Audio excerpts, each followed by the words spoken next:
Bien, vamos a continuar entonces con nuestra segunda parte.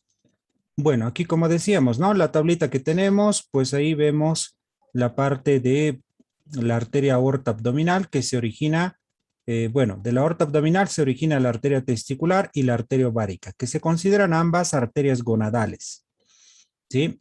Arterias gonadales, que son bastante importantes. Luego tenemos la arteria rectal superior, que esta se origina, que es una rama terminal, ¿no? De la arteria mesentérica inferior en este caso, la arteria sacra media, que es la rama terminal de la arteria aorta abdominal cuando se bifurca. Y tenemos la arteria ilíaca interna, ¿no? Que se origina de la arteria ilíaca común. Y bueno, como bien saben, y lo que habíamos repasado, la arteria ilíaca interna tiene dos divisiones. División anterior, división posterior, ¿no? Entonces, si no nos olvidemos cuáles son todas las ramas que tiene, entre ellas tenemos en la división anterior de la arteria ilíaca interna, tenemos a la arteria umbilical, tenemos a la arteria vesical superior, tenemos a la arteria obturatriz, tenemos a la arteria vesical inferior, tenemos a la arteria del conducto deferente, ¿sí? Tenemos a las ramas prostáticas y tenemos a la rama uterina.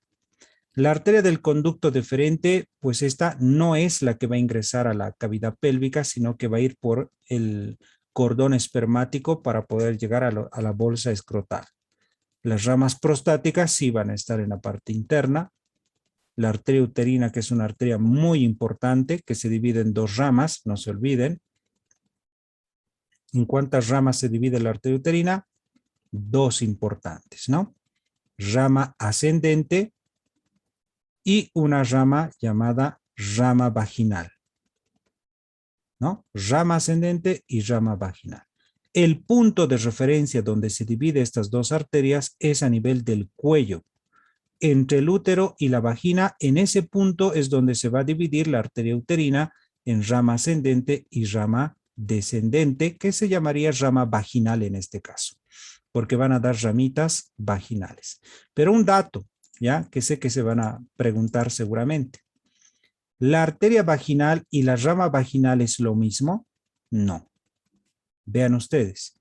La arteria uterina va a dar una rama ascendente y va a originar una rama vaginal. Estas ramas vaginales van a irrigar la parte superior de la vagina. Pero esta sí es una arteria. La arteria vaginal proviene de la arteria uterina, es decir, que la arteria uterina va a dar origen a una arteria que es la arteria vaginal.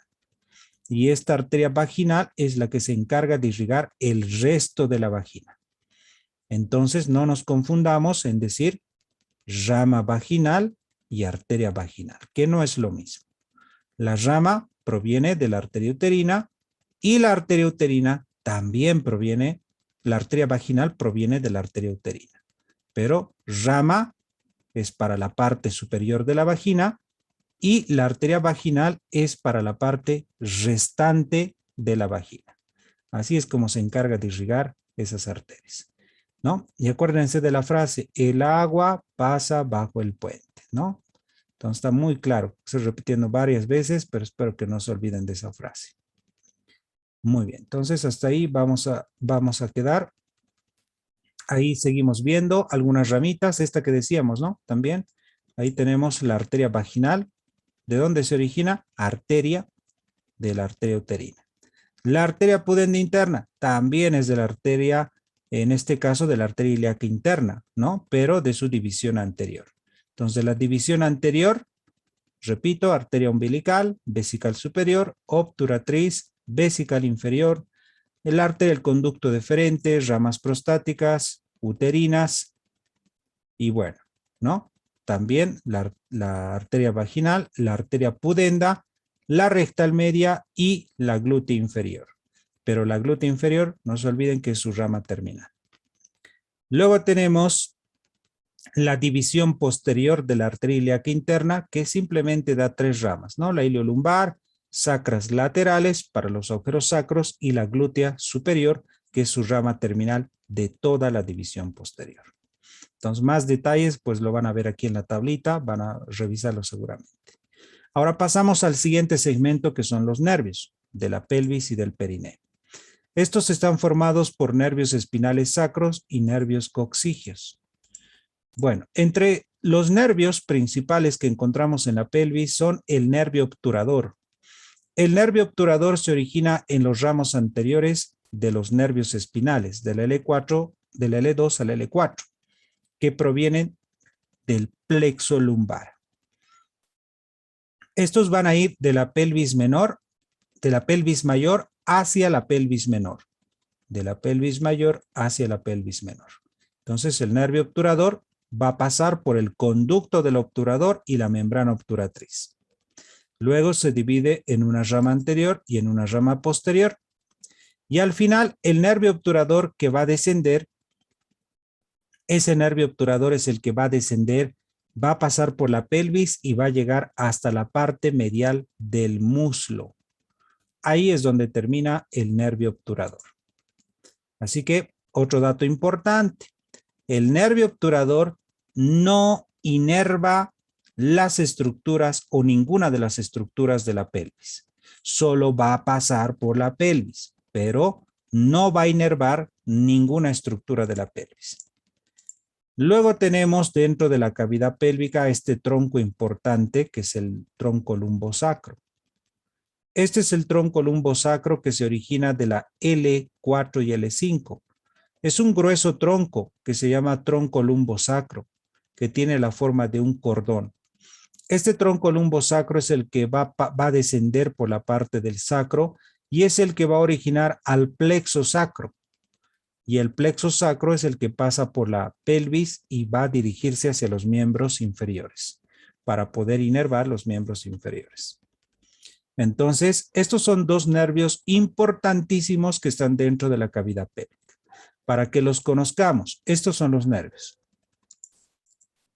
Aquí tenemos al nervio del tronco lumbosacro, que es un cordón bastante grueso, que es el que va a originar al plexo sacro. Y al lado tenemos al nervio obturador. El nervio obturador que va a pasar por el agujero obturador. Y acuérdense ese agujero obturador que lo hemos visto en la clase de ayer, en la parte práctica. El nervio obturador es aquel que va a atravesar el agujerito del obturador donde está el músculo obturador interno. Entonces hay un agujero que se llama agujero obturador interno o foramen obturador interno por donde pasa la arteria, la vena y el nervio obturador. Y de ahí cuando pasa, pues de ahí el nervio obturador atraviesa ese agujero y desciende hacia los miembros inferiores. ¿A qué parte va a llegar? A la parte medial del músculo. Ahí es donde termina. Pero ojo que el nervio obturador solo pasa por la pelvis, pero no inerva ninguna estructura de la pelvis. Y bueno, de ahí ya empieza, gracias a este tronco lumbosacro que lo tenemos acá, empieza el plexo sacro. El plexo sacro, bueno, hay dos nervios principales. Ojo, ¿cuáles son los dos nervios principales del plexo sacro? Los dos nervios principales del plexo sacro son el nervio isquiático o ciático y el nervio pudendo. Nervio isquiático se llama ahora, pero hace unos años atrás se llamaba nervio ciático. Es por eso que muchas personas adolecen de este nervio. Cuando dicen me duele la ciática, se tocan la espalda, la parte posterior del miembro inferior, ¿no? La región donde están las nalgas o la parte posterior del muslo. Por ahí pasa el nervio ciático hasta llegar a la planta del pie. Entonces el nervio ciático o isquiático es considerado el nervio más largo de todo el cuerpo. Pero ojo, ¿cuáles son los dos nervios principales del plexo sacro? Nervio isquiático y nervio pudendo. El plexo sacro abandona la pelvis. Aquí está el plexo sacro. ¿Por dónde va a salir? Por un agujero que se llama el foramen isquiático mayor. Entonces sale por el foramen isquiático mayor. Por ahí van a salir todas las ramas del plexo sacro. El nervio isquiático, como decíamos, es el nervio más largo y más voluminoso del cuerpo, que se origina de la L4 y la S3. Este va a pasar por la cara anterior del músculo piriforme, que lo conocemos. Va a pasar por delante del músculo piriforme y va a salir por el foramen isquiático mayor. Sale por el foramen isquiático mayor y se dirige a la región glútea. Y de ahí desciende por la cara posterior del muslo y va por toda la pierna hasta llegar a la planta del pie. Entonces, como les decía, su trayecto es ese. Repito, el nervio ciático o isquiático es el que sale de la cavidad pélvica, sale a la región glútea por el foramen isquiático mayor, pasa a la región glútea, desciende por la cara posterior del muslo, cara posterior de la pierna y termina en la planta del pie. Entonces, ese es el nervio ciático o isquiático. Y aquí lo tenemos, nervio ciático o isquiático. Aquí lo vemos por esta parte. Este es el nervio ciático o isquiático. Pasa por el foramen isquiático mayor y se dirige a la región glútea. Aquí no vemos la región glútea, así que le damos la vuelta y ahí vemos el nervio ciático o isquiático, ¿no? Que es bastante voluminoso. Y lo bueno es de que este músculo va a pasar, bueno, este nervio va a pasar por debajo del músculo piriforme. Si este es el músculo piriforme, por debajo del piriforme va a pasar el nervio ciático. Y ahora dirán, pero doctor, el piriforme estaba dentro de la pelvis. Claro, sabemos, ¿no? Que está en la parte posterior, en la pared posterior. De ahí el piriforme sale por el foramen isquiático mayor y va a la región glútea. Por eso lo vemos ahí salir al piriforme, porque tiene que terminar en el trocánter mayor del fémur. Entonces, el piriforme es un punto de referencia, como habíamos indicado en la clase pasada, que por encima del piriforme salen arterias, venas glúteas superiores. Y debajo del piriforme también salen arterias, venas y nervios glúteos inferiores. Además que debajo del piriforme sale el nervio ciático o isquiático. También sale el nervio pudendo, la arteria, la vena y el nervio pudendus. También van a salir por debajo del músculo piriforme. Entonces el piriforme por eso se caracteriza por ser un punto de referencia de la salida de vasos sanguíneos y de nervios. Bien, el nervio pudendo, como habíamos indicado que es otro nervio, es considerado el nervio principal del periné y de los genitales externos. Acompaña a la arteria pudenda interna. Entonces ahí tenemos arteria pudenda interna, ¿no? Arteria pudenda interna y ahí lo tenemos al nervio pudendo interno. O sea que están ambos. ¿Cuál es el trayecto del nervio pudendo? Es muy parecido al de la arteria. A ver, recordemos, ¿cuál era la arteria? La arteria pudenda, que aquí la tenemos, esta arteria pudenda pasa por el foramen isquiático mayor, pasa detrás de la espina ciática o isquiática, entra por el agujero foramen isquiático menor y va a llegar al periné, ¿no? Y no se olviden que esta arteria pudenda interna originaba dos ramas terminales, arterias perineales, dorsal del pene en el hombre y dorsal del clítoris en la mujer. Entonces, este mismo trayecto, como la arteria, tiene el nervio. O sea que el nervio va a salir por el foramen isquiático mayor, pasa detrás de la espina isquiática y entra por el foramen isquiático menor a la cavidad pélvica. Eso mismo vamos a hablar ahora. Eso mismo les decía. Entonces, ¿cuál es el trayecto del nervio pudendo? Este abandona de la cavidad pélvica por el foramen isquiático mayor. Pasa entre el músculo piriforme y coccigio, pasa por la espina isquiática y este va a volver a ingresar por el foramen isquiático menor. Va a entrar de nuevo hacia adentro para poder inervar el periné. Por eso se considera que el nervio pudendo es el nervio principal del perineo. Luego tenemos al nervio glúteo superior. El nervio glúteo superior es aquel que sale de la cavidad de aquí, el nervio glúteo superior, va a salir de la cavidad pélvica y va a abandonar y sale por el foramen isquiático mayor. Una vez que sale por el foramen isquiático mayor, sale por encima del músculo piriforme. Y cuando sube por encima del piriforme, este se dirige a la región glútea.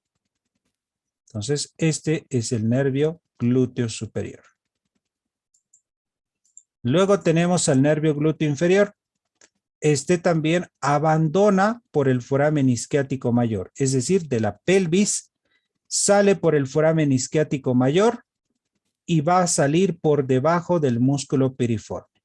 Sale por debajo del piriforme y superficial al nervio isquiático. Entonces, ese es el nervio glúteo inferior. Bien, aquí lo podemos ver dentro de la pelvis estos nervios. Aquí tenemos el nervio del tronco lumbosacro. Aquí tenemos el nervio obturador. Aquí tenemos el nervio glúteo superior. Aquí lo tenemos a el nervio ciático o isquiático. Aquí tenemos al nervio pudendo. Entonces, estos son nervios importantes, ¿no? Que de la cavidad pélvica salen hacia la región glútea. Bueno, y ahí tenemos el plexo sacro, ¿no? Entonces, ¿dónde se origina, no? El nervio ciático de L4 hasta S3. Este va a distribuirse por la articulación de la cadera, va a dar ramos musculares para los músculos flexores de la rodilla y para todos los músculos de la pierna y del pie.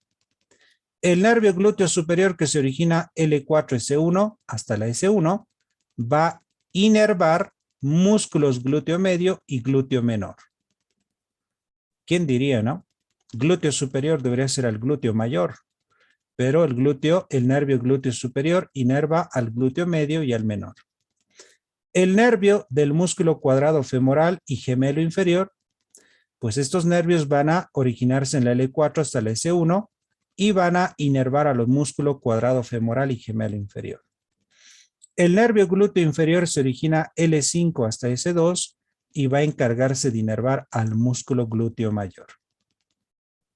El nervio del músculo obturador interno y gemelo superior se origina L5-S2, va a inervar músculos del obturador interno y gemelo superior. El nervio del músculo piriforme S1-S2, músculo piriforme.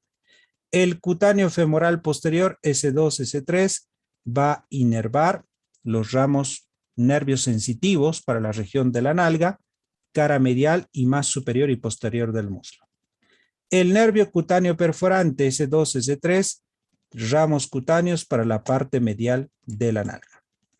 El nervio pudendo S2-S4, estructuras del periné, da ramos sensitivos para los genitales, ramos musculares para los músculos del periné, el esfínter externo de la uretra y esfínter externo del ano. El esplácnico pélvico S2-S4, vísceras pélvicas por plexos hipogástricos. El nervio del músculo elevador del ano y del coccigio, S3-S4, inerva músculos elevadores del ano y coccigio. O sea, todo esto es el plexo sacro. Pero ¿cómo lo dibujamos? Esto ya lo hemos visto en una clase, ¿no? En un grafiquito que lo tengo, ahí vemos las ramas. L4, L5, S1, S2 y S3 se forma el nervio ciático o isquiático, ¿no? Luego de L4, L5, S1 se forma el nervio glúteo superior. Y del mismo origen, L4, L5 y S1 se forma el nervio del cuadrado femoral y del gemelo inferior. De L5, S1 y S2 se forma el nervio glúteo inferior. Y de esos mismos orígenes, L4, S1 y S2, se forma el nervio obturador interno y el gemelo superior.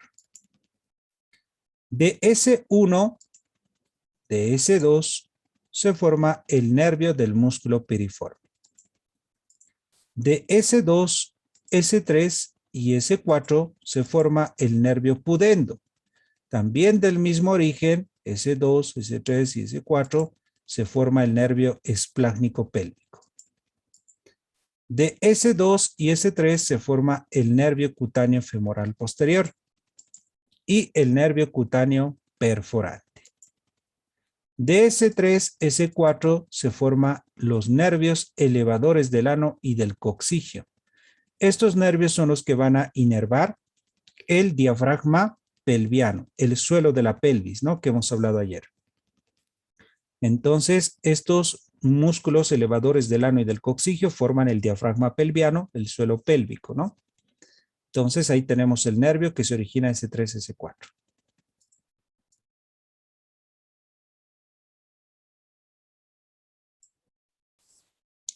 Muy bien.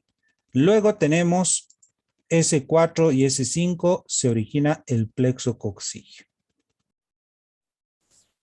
¿no? Y el plexo coccigio, pues es el que va a llegar al coxis, ¿no? Y eso sería todo el plexo sacro a nivel de la pelvis. Los únicos nervios que van a descender hasta la parte más inferior es el nervio ciático o isquiático porque llega hasta la planta del pie, ¿no? Es el único. Bueno, entonces ahí tenemos al plexo coccigio. Este es el plexo coccigio que vemos acá. El plexo coccigio es el que va a inervar al músculo coccigio y la articulación sacrococcigio. El plexo coccigio nace de sus ramos anteriores de los nervios espinales S4, S5 y los nervios coccigios. Los nervios anococcigios se originan también del plexo coccigio y ligamento anococcigio. Estos se encargan de inervar el vértice del coxis y el ano, los nervios anococcigios. Bueno, ¿cuáles son los nervios autónomos? Cuando decimos autónomos, estamos hablando del sistema simpático. Autónomos, ¿no? Entonces, el sistema autónomo de la pelvis, su inervación autónoma es por 4 vías. Los troncos simpáticos sacros, que están a cada lado del sacro, troncos simpáticos sacros. Estos tienen inervación simpática hacia los miembros inferiores. Los plexos periarteriales, que están alrededor de las arterias. Plexos periarteriales tienen fibras simpáticas posinápticas, pero estas están especialmente en la arteria rectal superior, en la arteria ovárica y en la arteria ilíaca interna y sus ramas. El plexo hipogástrico. Tenemos plexos hipogástricos superiores y 2 plexos hipogástricos inferiores. Los plexos hipogástricos son la vía más importante donde llegan las fibras simpáticas hacia las vísceras pélvicas. Luego tenemos los nervios esplácnicos pélvicos. Estos son los nervios esplácnicos pélvicos. Estos nervios esplácnicos pélvicos tienen inervación parasimpática de las vísceras pélvicas, del colon descendente y el colon sigmoides. Y finalmente los troncos simpáticos sacros, que son estos de acá, pues son continuación de los troncos simpáticos lumbares, troncos simpáticos sacros, y la unión de los dos troncos simpáticos, tronco simpático sacro, derecho, izquierdo, se forma el ganglio simpático impar. El ganglio impar que se forma gracias a los ganglios simpáticos sacro derecho y sacro izquierdo que terminan en el vértice del coxis, el ganglio impar. Cada tronco del sacro tiene en general, o va a tener en general, pues 4 ganglios simpáticos. Generalmente los troncos sacros descienden por la cara pélvica del sacro para formar este pequeño ganglio, ¿no? Que es el ganglio impar. Pero ¿cuál es su otro nombre? Se llama ganglio coccigio. El ganglio medio impar es llamado también como ganglio coccigio, que se va a localizar delante del coxis. Bueno, y esa es la inervación que, bueno, ya lo habíamos visto en la parte de la pelvis, ¿no? Fibras simpáticas y fibras parasimpáticas. Bien, todas las fibras aferentes viscerales de la pelvis conducen sensaciones reflejas, es decir, información que no llega a ser consciente y discurren con fibras parasimpáticas. Viajan por los plexos pélvicos, hipogástricos inferiores y los nervios esplácnicos pélvicos hacia los ganglios sensitivos de los nervios espinales S2, S4. Las vías que siguen las fibras aferentes viscerales transmiten sensaciones dolorosas desde las vísceras pélvicas que difieren en su recorrido y destino, dependiendo si la víscera o la porción de la víscera de la cual procede la sensación dolorosa se encuentra superior o inferior a la línea del dolor de la pelvis. Bueno, mucho tiene que ver las fibras aferentes viscerales. Aparte de tener un sistema simpático, fibras simpáticas y fibras parasimpáticas, cada víscera de la pelvis también tiene fibras aferentes viscerales. ¿Y para qué sirven las fibras aferentes viscerales? Para transmitir sensaciones dolorosas.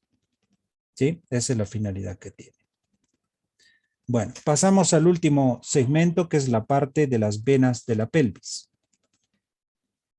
Las venas de la pelvis es lo contrario a las arterias. Si las arterias bajaban hacia abajo, las venas suben de abajo hacia arriba. Entonces, los plexos venosos pélvicos tenemos plexos de la pelvis menor.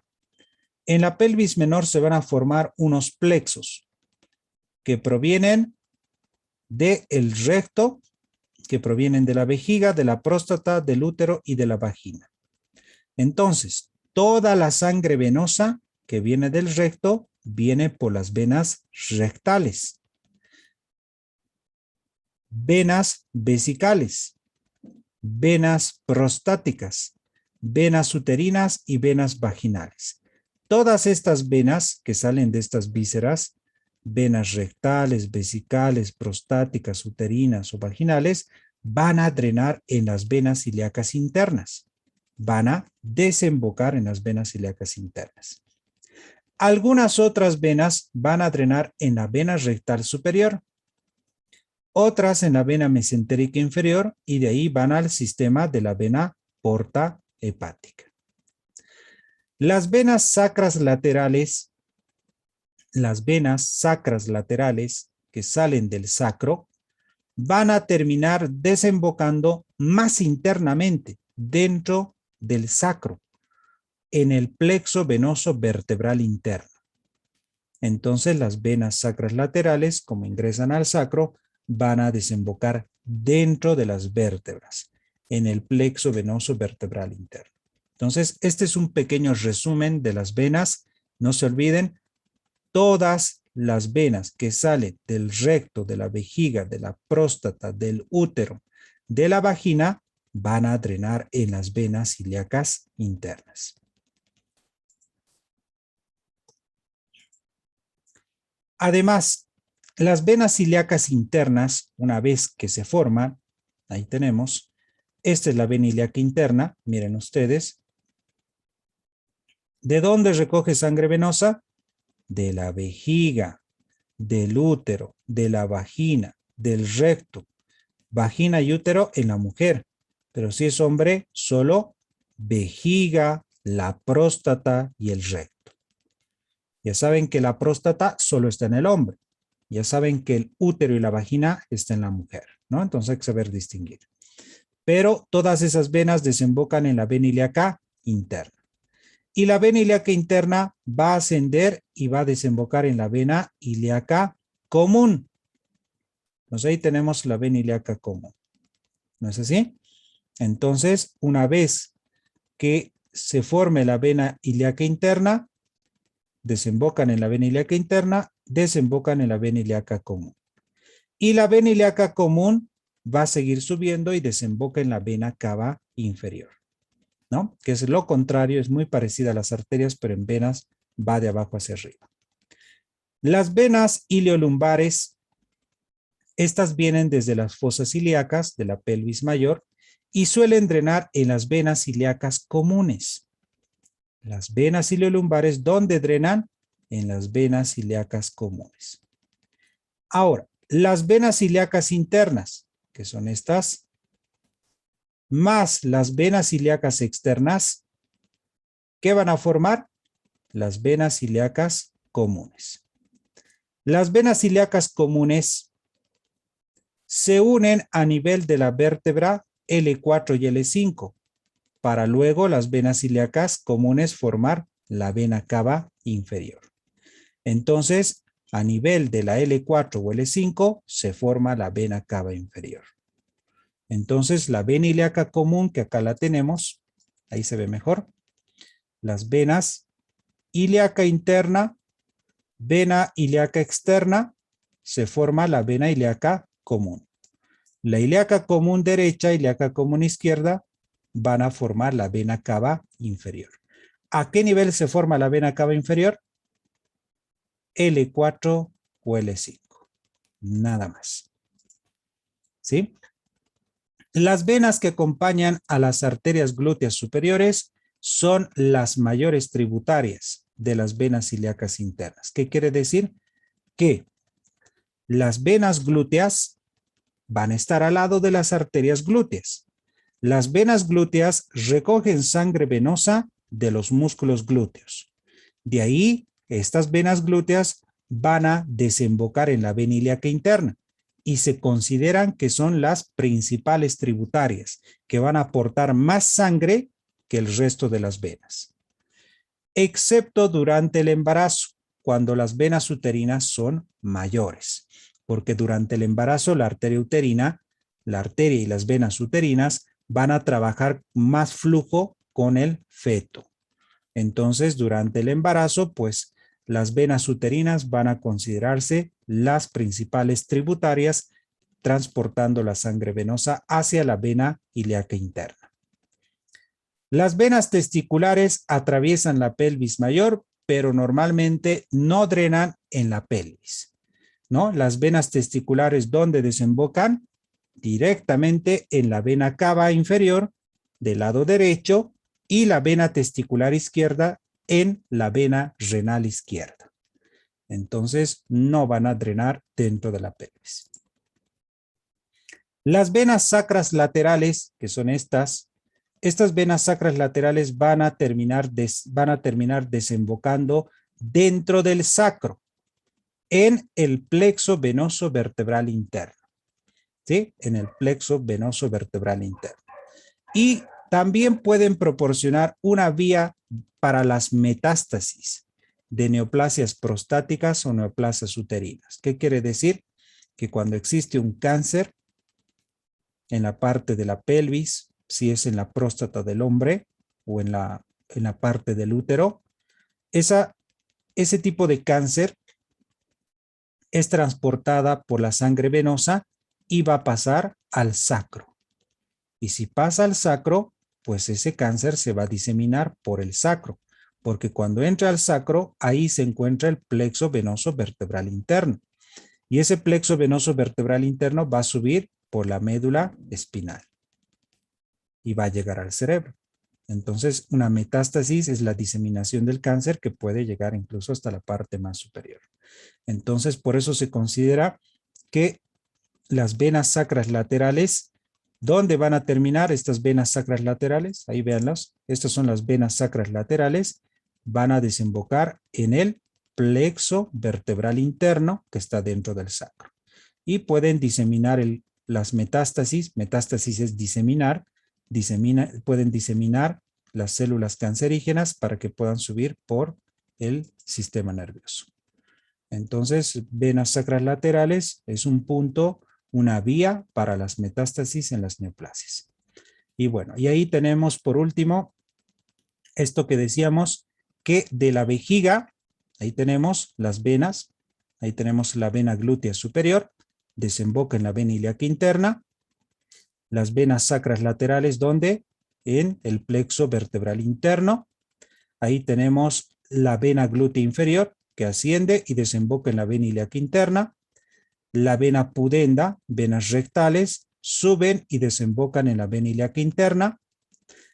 Tenemos acá el plexo venoso vesical de la vejiga, sube su sangre venosa y desemboca en la vena ilíaca interna, ¿no? Del recto igual, en la vena ilíaca interna.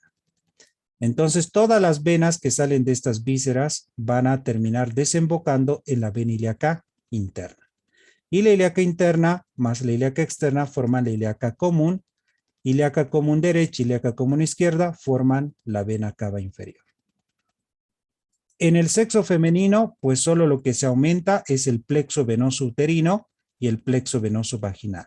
El plexo venoso uterino y el plexo venoso vaginal van a ascender la sangre venosa y van a desembocar en la vena ilíaca interna, ¿no? Esa es una diferencia en el sexo femenino. Bueno, y su drenaje linfático es que van a subir. Todos los vasos linfáticos siguen el trayecto de los vasos ilíacos. Por ejemplo, ¿ya? Con esto vamos a acabar. ¿Qué trayecto sigue? Aquí voy a explicar en el gráfico. Todos los vasos linfáticos que están dentro de la cavidad pélvica van a salir los vasos linfáticos y van a drenar en la vena ilíaca a nivel, alrededor de la vena ilíaca interna. Entonces, todos los vasos linfáticos van a ascender y van a terminar drenando alrededor de la vena ilíaca interna. Y la vena ilíaca interna va a terminar drenando sus vasos linfáticos en la vena ilíaca común. Algunos del miembro inferior, los vasos linfáticos van a drenar alrededor de la vena ilíaca externa. Entonces, los nódulos linfáticos a nivel de la ilíaca externa y a nivel de la ilíaca interna van a drenar en los nódulos linfáticos que están alrededor de la ilíaca común. Y la ilíaca común van a terminar drenando los vasos linfáticos alrededor de los nódulos linfáticos lumbares que están a cada lado. Y de ahí estos suben hacia la cavidad abdominal. Entonces, todos los vasos linfáticos siguen el trayecto de la vena ilíaca interna y la vena ilíaca externa. Se llaman linfáticos, nódulos linfáticos ilíacos internos, ilíacos externos, ilíacos comunes y lumbares, que van a ascender hasta la parte del abdomen. Bueno, eso sería todo lo que podemos hablar y hasta aquí es donde llegamos con este tema. La siguiente clase vamos a continuar con vísceras pélvicas. Así que aquí hemos concluido con la parte de paquete vasculonervioso de pelvis. Bueno, les voy a mandar el ID de la contraseña, por favor, para activar para los estudiantes que van a venir el día lunes, ¿ya? Les voy a mandar un ID de contraseña muy rapidito, unos 3 minutitos va a durar. Así que se conectan, por favor. ¿Listo?